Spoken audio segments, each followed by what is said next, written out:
If you'd like access to the slide deck, so there are some active and helpful screenshots built in throughout the slide deck for you to use at a later time. So you can bookmark this, access it from the course catalog, and use it as a supplement to the recording as well if you need to refer back to anything we discuss in our 40 minutes together today.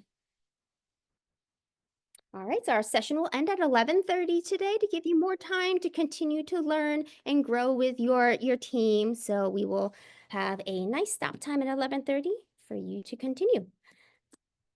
Our essential learning today is grounded in how can we leverage data to design and implement high quality instruction that addresses the diverse learning needs of every student. So this is the core, this is the heart of why we do what we do. So how can we use that data-driven instruction and tie it into our learning versus work framework and give our students that choice and that voice and choice in selecting learning in ways that they can access and engage them with the content that you are teaching. Our learning outcome from this session is to discover how to use Magic School AI and Diffit to transform the work in playlists and choice boards into meaningful learning experiences that's going to foster critical thinking, enhance accessibility, and empower student ownership. And if you heard a couple of the keywords in there that ties into UDL, you would be correct. So there's going to be a lot of great instruction and best practices that are going to overlap in this session today. But we'll start with the first question of why is it important to provide students with choice in their learning? So as great teachers in this session, you already know that providing choice engages your students. It provides motivation. It engages them in ways that that their content is going to make sense to them so that they can apply it to future applications. Giving them the ability to choose their learning also builds confidence and self-efficacy. It teaches them to make mindful decisions, to analyze the way that they learn and what works best for them so that they can accept the content that we are delivering for them. It also fosters critical thinking and decision making. Are they making the best choice? Are they accessing the content in a way that they can make sense of it? Are they thinking critically, problem solving? Are they engaged in the learning, or are they just simply compliant and getting through the learning? So we want to differentiate that work compliance and true authentic learning today with providing choice in their learning.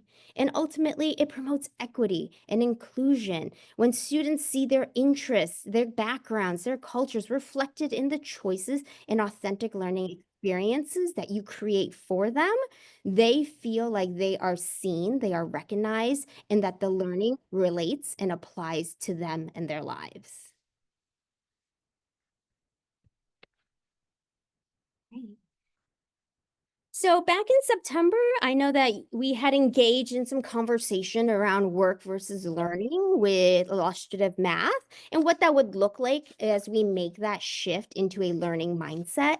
So we're changing from making math and a point of solving several equations, whether you're just doing equations over and over again. Are they practicing speed and accuracy with worksheets? How can we shift that work into less problems, but problems that focus on strategies to problem solve?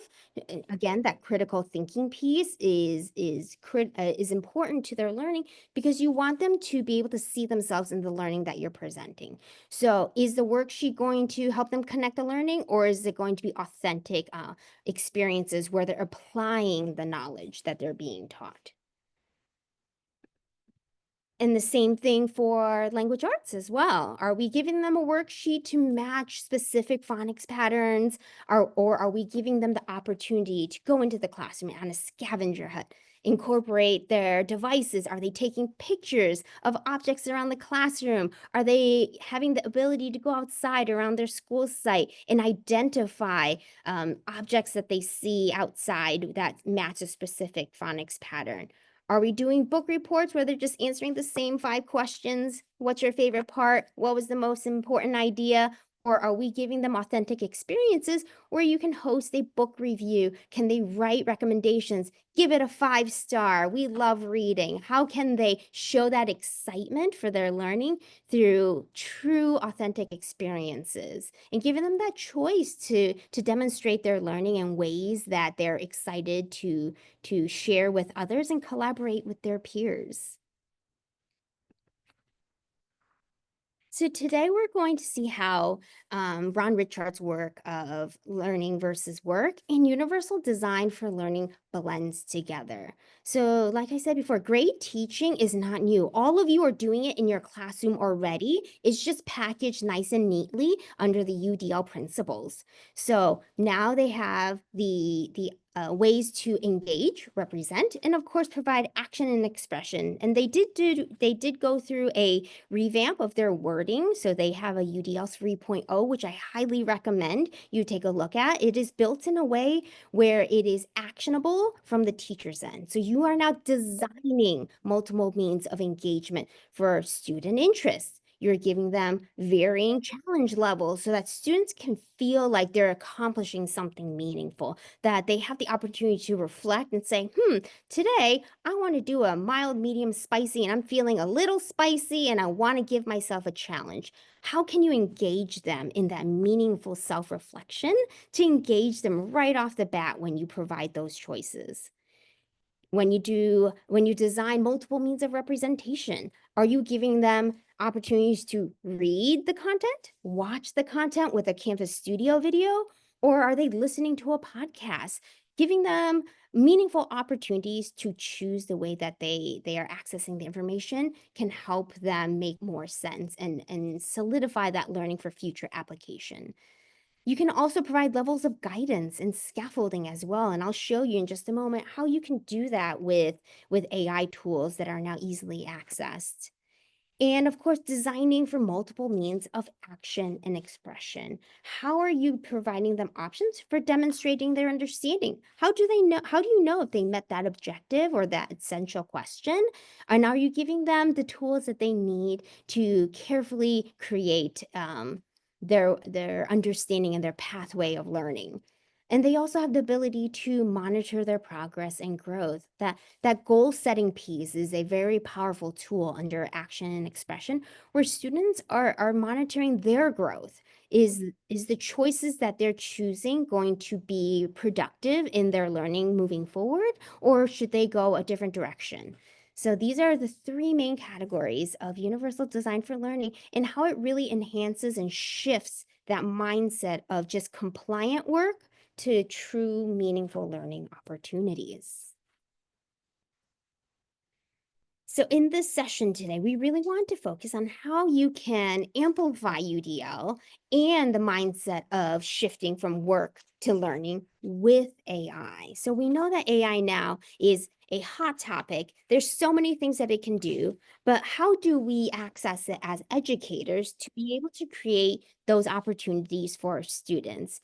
And it is a fantastic tool for incorporating lots of ideas. It can be that soundboard that you always wished for, and it's always there at your fingertips. So when we think about how we will apply the AI tools, we want to still keep it aligned with UDL in mind. So when we're looking at engagement, what would that look like when I want to incorporate AI tools? So we can go right into choice of depth of knowledge or DOK levels, questions with differentiated learning opportunities. So are we giving our students access to engage in the content in a variety of levels? So is it challenging, too challenging? Is it just right? Thinking about that Goldilocks mentality, like, are we giving them the opportunities to choose a way that is most meaningful for them? So if we look at representation, are we giving them a choice again of studio videos, listening to podcasts, or reading an article? And with AI, you can now differentiate the article with a click of a button to address the varying reading levels right inside your classroom. And then with action and expression, are we giving them choice with written reports, with video recording, like in Canva, they have embedded video recording tools and podcasting tools? Are we giving them access to digital presentations? So how can we give them meaningful learning opportunities so that they are able to take that content and apply it in authentic experiences?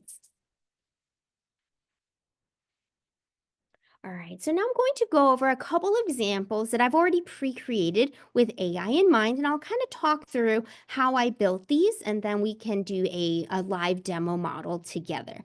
So in this example, this was part of the engagement category that we just talked about before. So I was looking at how can I incorporate a simple depth of knowledge or DOK level choice board and engage my students in the ecosystems and the food web unit, which I took right off of the NGSS um, performance expectations for grade 5. And I also looked at the lesson objectives for mystery science. So what I did was I took that standard and the lesson objectives and I put it into the Magic School DOK questions wrapper. So each of their tools within Magic School are called wrappers. So in this case, they have one that's specific to creating DOK questions. So then I entered it into a template and I leveled it mild, medium, spicy. And of course, I would have already covered what these levels mean with my students prior to implementing it with them. So as you can see, each one of these are different levels of DOK. So students are still accessing the same learning standards, the same expectations. They're just showing it in a way that of their choosing. So for mild level, they can simply use their science journals that they have in their buckets or their desk, and they can identify roles of plants and animals and decomposers in the cycle of matter. They can define what a food chain is and give an example, and then you can meet with students or walk around as you see them entering their information in their science journal.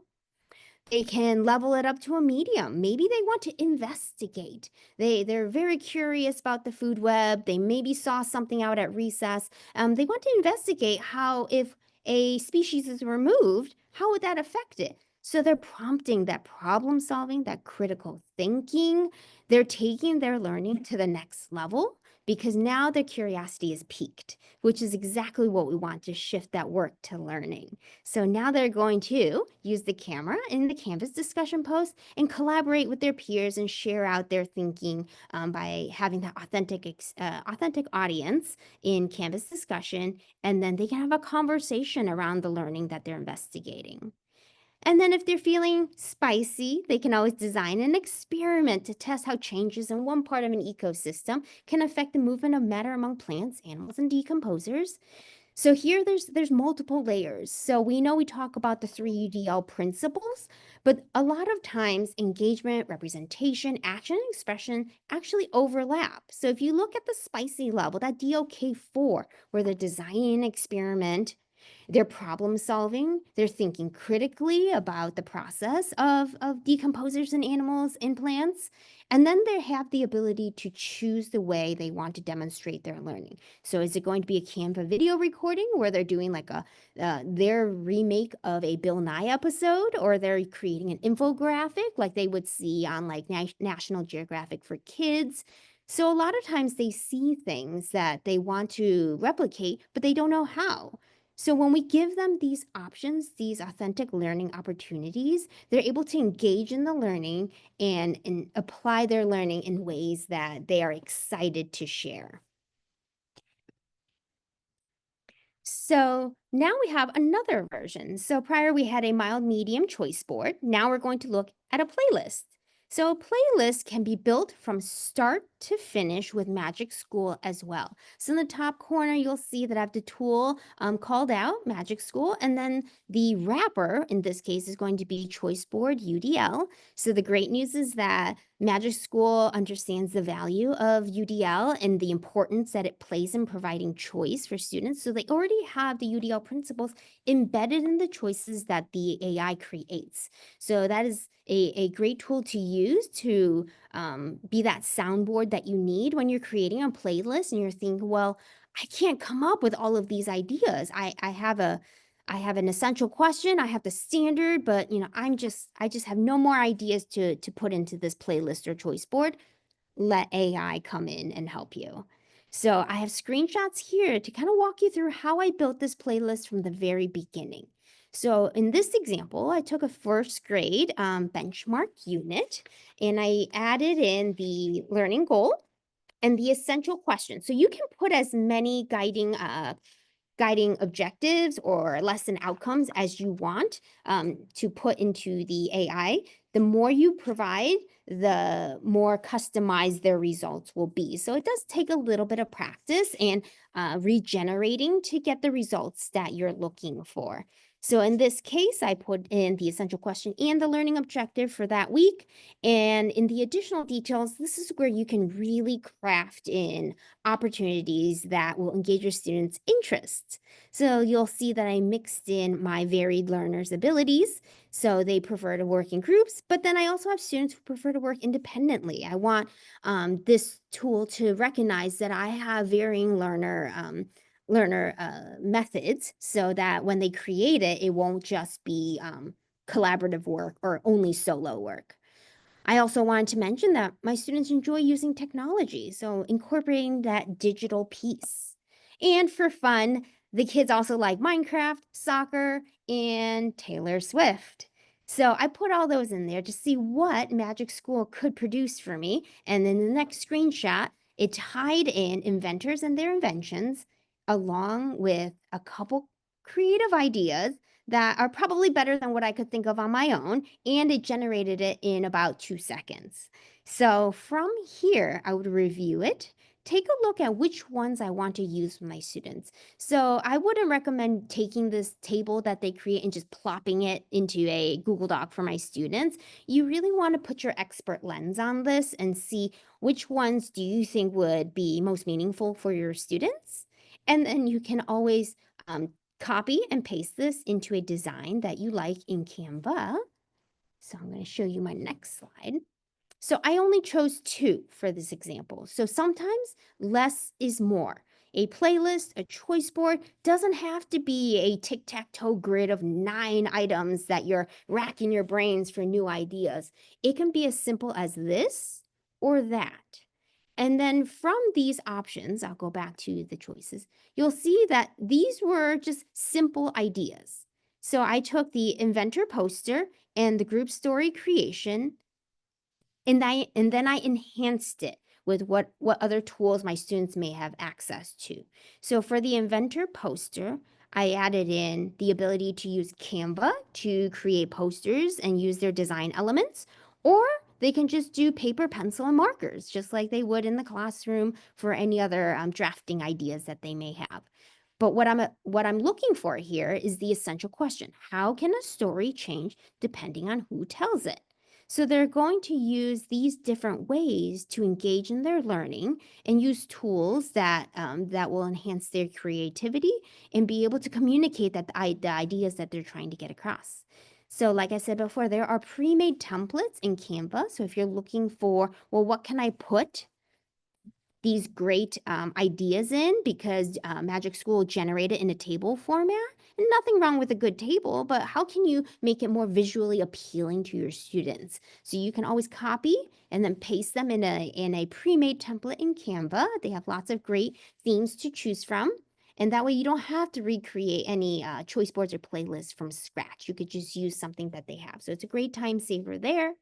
And then for the group invention story, I added in a few of the elements from the progress reports, like for their facial expressions, body language, voice and tone, actions. So these are ways that I can also assess them for how they are presenting in their video recordings, and then they can record their scenes in Canvas Studio as a collaborative project. So let's say we want to take this one step further. So again, back to that representation piece in UDL. Maybe the group invention story is very hard for students to break down. When they read this paragraph, they're like, okay, I have to create a story, I have to be an inventor, I have to do an invention, I have to act it out. That's a lot of parts for them to be able to keep in mind. So Magic School also has an assignment scaffolder.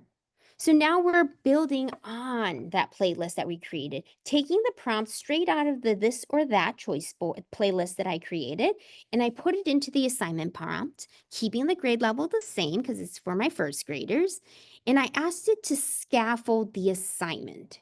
So these might be teacher moves that you already use in your classroom, but they are creating this specific to the task that you just introduced to your students.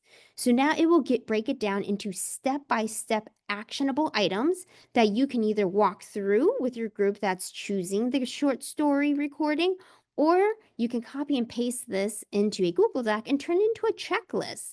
This helps students see their learning in ways that they can understand in small, digestible chunks. So instead of providing them with just one giant box of text, this breaks it down into actionable items that they can follow. Step 1, did I choose an inventor? Yes or no? Check. Step 2, did I pick an invention that they did? And it even has guiding questions that can help scaffold student thinking, student learning, student conversations as they're working with their peers.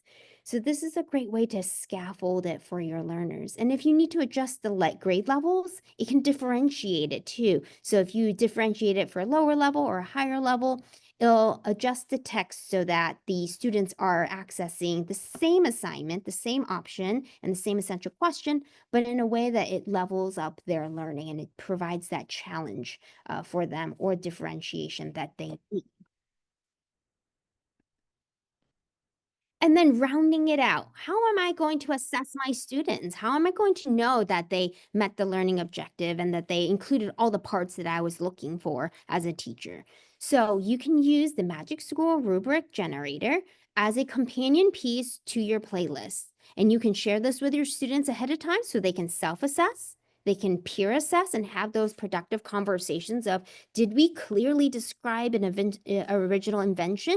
Did we only have some facial expressions? Do we need to practice and re-record?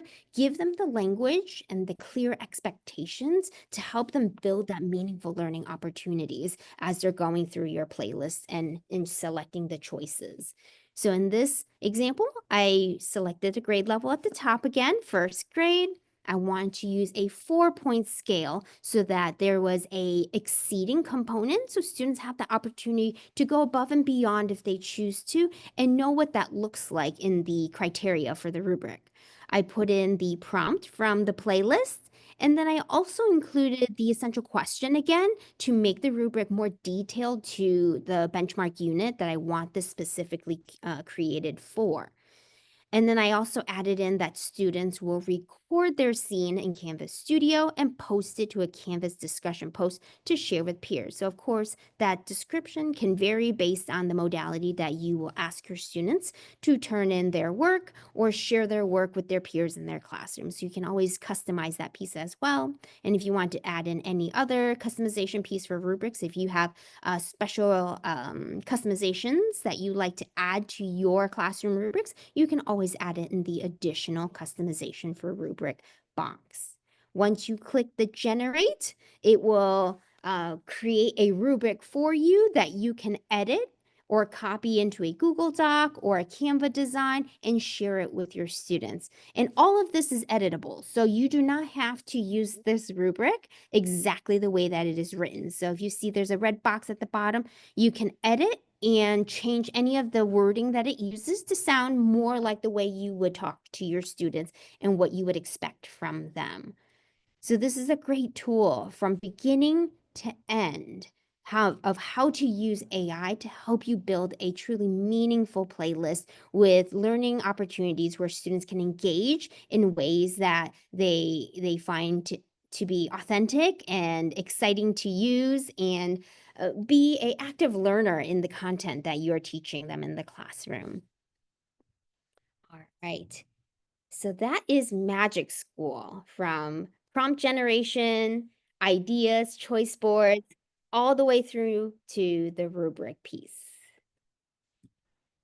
So now we're going to shift over to Diffit. So Diffit is another AI-powered tool. So There are many tools out there. These are just two of the tools that have DPAs, so data privacy agreements, where they don't take any student information, they don't use it or sell it. And these are just important things to keep in mind when we're using AI tools, because it gets pretty wild out there. A lot of different things that market it as, time savers and authentic experiences. But we want to make sure that any tools that you use protects our students' privacy. So we wouldn't put any identifiable information like students' full names or addresses or any type of personal information in it. We would just use it as, resource generators, idea soundboards to enhance teacher efficiency. Okay, so I'm going to go through Diffit, and Diffit is a great AI tool to help differentiate and create resources for learning. So you'll see across the top that they have four main categories. So literally anything will take a topic that you enter into the text box. Let's say you're about to teach the Kumeyaay unit and you're like, I need some unit ideas. You can put in the topic and it'll generate resources for you. Right now, I'm going to demonstrate how you can embed a YouTube link. So a lot of us have existing YouTube videos that we share with our students. You use it frequently as a way to access content and supplement your lessons. In this case, I pulled one of my trusty Bill Nye soil and rock videos that I used to use as a supplement to mystery science lessons. And this was for a fourth grade unit.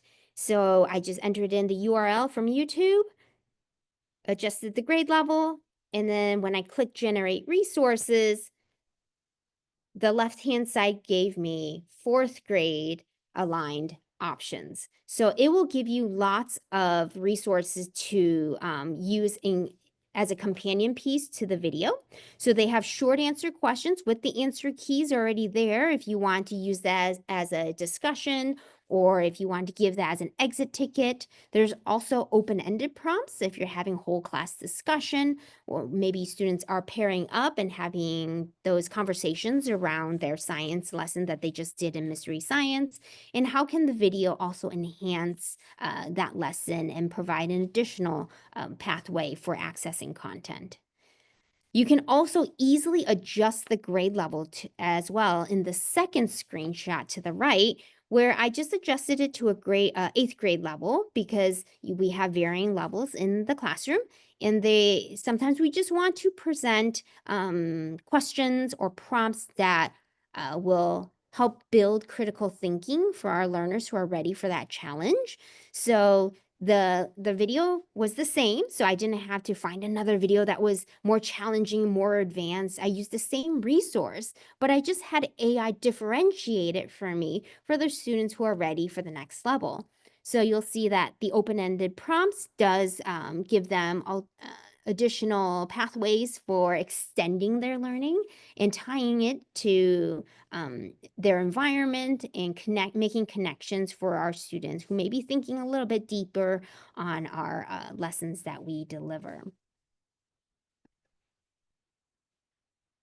And then we can also use Diffit to design meaningful learning experiences with simple content that we have. So it can help generate resources, for example, like a vocab list. So I took the vocabulary words from a benchmark unit, grade 2, unit 5, week 1. And I just simply copied the vocabulary list out of my teacher manual, and I pasted it into the vocabulary list prompt box. I identified the reading level for grade 2. Again, you can differentiate this for different levels. So if you want to create resources for your varied learner levels, this is a great way to use the same vocabulary list, but have it give that access point to your different learners in the classroom. When you click generate resources, it will put them together into a fun read, an article where they can go through, and you can provide them the ability to read it in context. So instead of, let's say, doing Quizlet flashcards where they're just looking at the vocabulary word and the definition on the back, now they get to read it in context. So students can go through, annotate, highlight, and they can make meaning with the words that they saw in the benchmark list. And now they see how it is applied into a story format. They also have resources created to help students map out their thinking. So maybe you want to do a brain map or an organizer to kind of dive into these words a little bit further. So on the right-hand side where the red boxes, they have practice worksheets. They also have organizers and extension activities that are already created based on the vocabulary list that you just pasted into the text box. So it'll take what you input and create Google Docs, Google Slides that you can use with your students right away. Okay, so before I do that, I'm going to go into a live demo so you can kind of see how this would work. So for literally anything, you can enter in a topic and let's say Kumie. And maybe I want to adjust this for second grade level and I want to look for informational text to support my unit. I can generate resources. It takes a moment to think.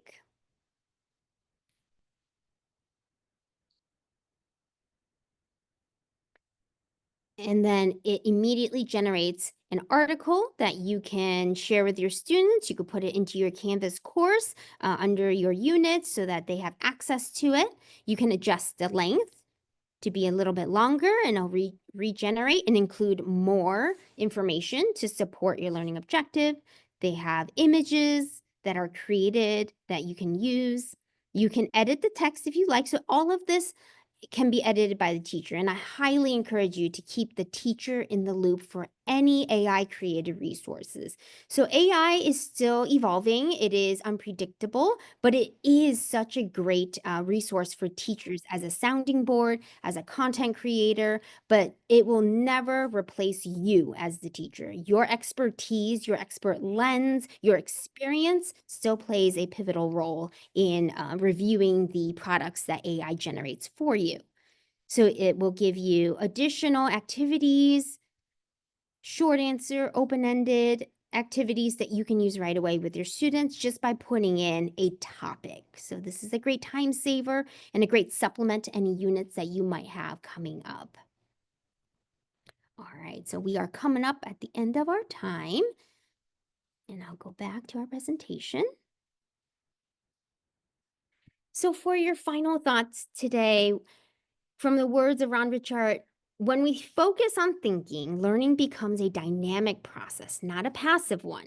And we open up opportunities for all students to access deeper, more complex understandings.